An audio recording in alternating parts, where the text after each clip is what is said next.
Ким келдиңиз эле? 4-А класста Акбар деген неберем окуйт эле, ошо китебин унутуп калып, китебин алып келдим элем. 4-А класс Чынчыл көчөсүндө жайгашкан. Кириңиз. Рахмат.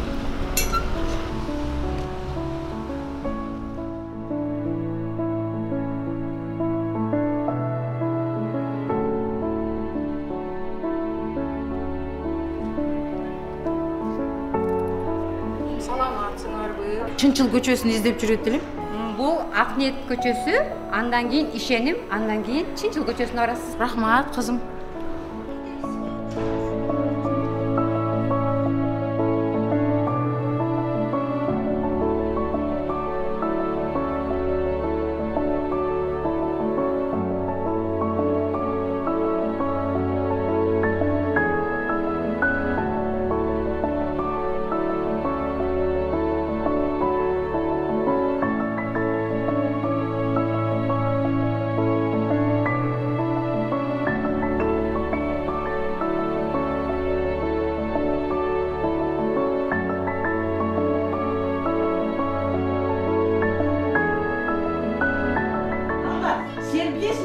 Ишеним айнек сымал дейт.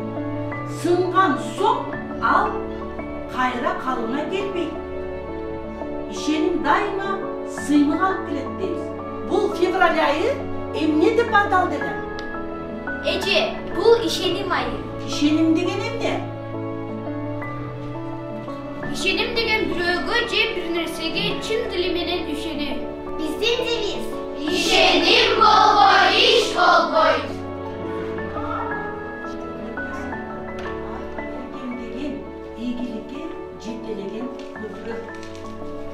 Саламатсызбы? Келиңиз. Акбарга уруксатпы? Уруксат. Акбар, сага чоң эне кеттим. Балам, мектебиң аябай кооз экен. Мага аябай жакты. Өзгөчө болуп атыптыр го, эмне болуп атты эле мектебиңер? Чоң апа, биздин мектепте ишенимди, чынчылдыктын жана жоопкерчиликтин негизинде иш алып барат. Биз да ишенимдүү болууга аракеттенебиз. Балам, азаматсың. Сен де ушул мектептин ишенимдүү, мыкты окуучуларынан болгонун мен ага ишенем. Сен бүгүн китебиңди унутуп калган турбайсыңбы? Мен ошону алып келдим элем.